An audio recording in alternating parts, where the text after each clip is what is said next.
Hello, welcome back to the channel. Thanks for tuning in. In today's video we're going to be doing something a little bit different. We're going to be connecting on to this ground source heat system. So this system behind me was installed by another company, and what they've done is they've run the flow return, hot and hot water return into a little farmhouse down where we live. And what we're going to be doing is installing a manifold for the plumbing and the heating, underfloor heating and hot and cold, and connecting up to this system. So hopefully it'll be quite interesting and give you an insight into how ground source heating works.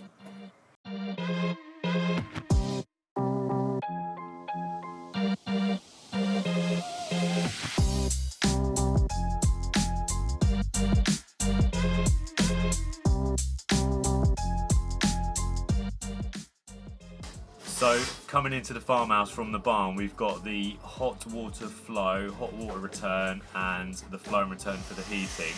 The heating's fed off a thermal store, and what we're going to do is in this cupboard above is install the underfloor heating manifold, all the isolation valves, zone valves, pumps, etc. So the Pipework's going to run up through into this storage area, and then all along high level on these Euro clips. And then we're going to finally break through into this building over here. So from the new manifold cupboard we're installing, these Euro clips are going to be running Pipework from the new extension into the main house, and then we'll be joining on to some cast iron radiators that we've previously installed.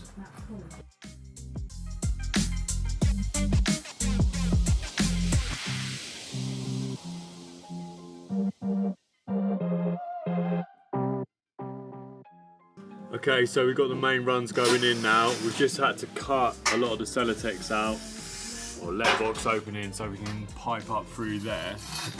Bailey's just doing a pipe bender now, just to pull it across that timber, and then we can clip them into those clips there.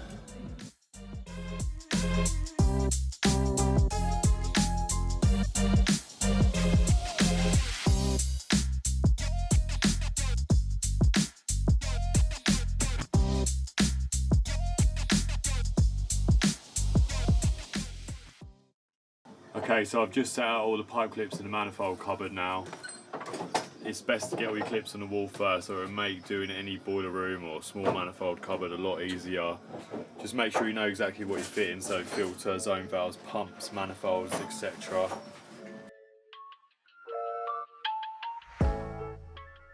Okay, so Bailey's now run the Pipework above the manifold cupboard now.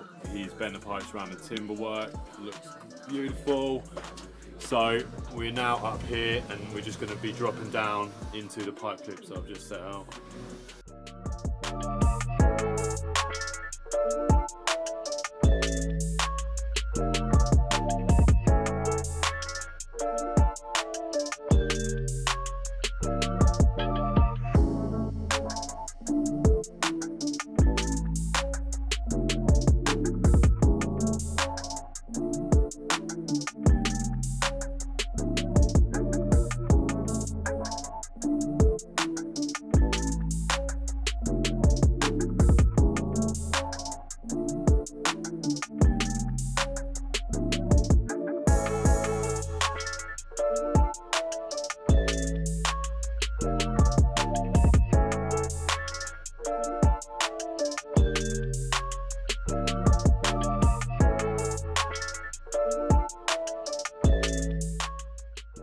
So just to run you through some of the components of this ground source heating system, here we've got a traditional unvented hot water cylinder. So it's got your hot water distribution pipework on the top, and it's also got a hot water recirculation loop. So because this is all located in a barn that's external to the main house, we need to put a pump inside the property just to pump the hot water back and forth, so the hot water draw off distance isn't so far.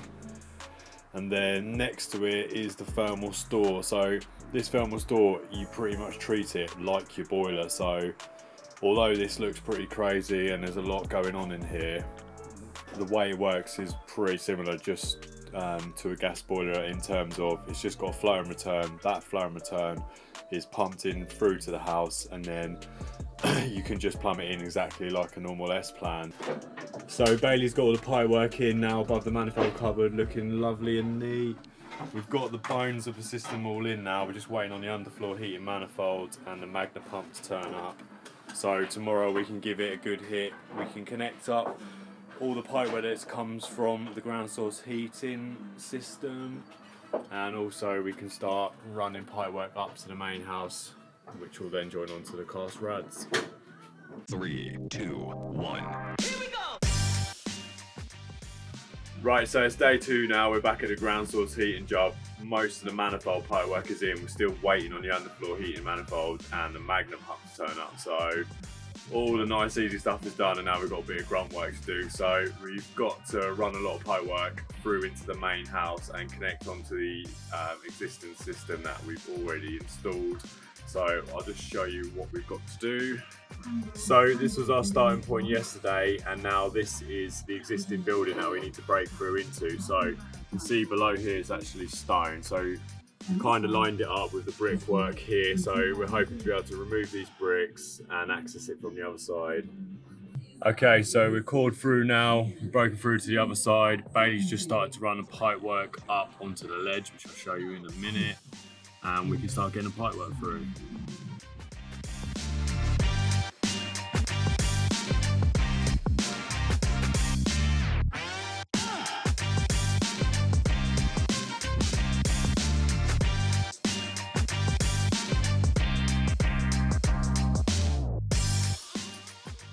Okay, so this is where we've brought the pipework through into the existing building. You can see here it's just on top of a ridge. There's gonna be boxing that covers this, so we've had to fit 2 automatic air vents as this is the highest point on the system, so hopefully they'll leave it accessible for maintenance. And yeah, so the pipework just runs along here, and then from here it's coming through this bedroom and it starts picking up the radiators.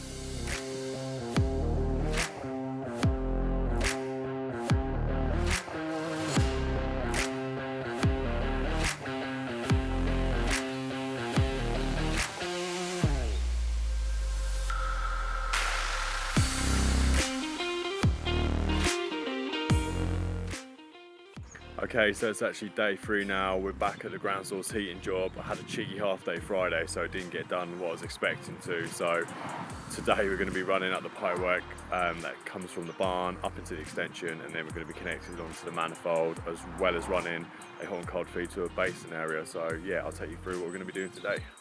Okay, so I've just started running the pipework in now. So that pipe there, that's the return pipework that's going back into the barn to the ground source heating thermal store.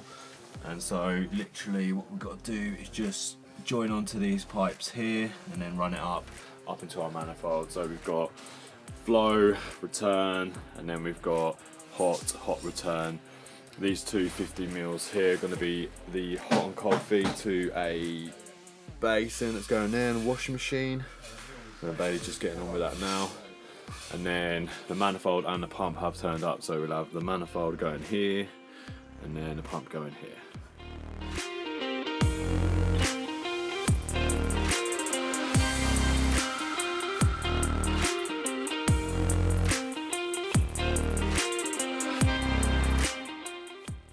Okay, so we've got pretty much everything in now for the manifold cupboard. We're finished for this stage of the job at the moment.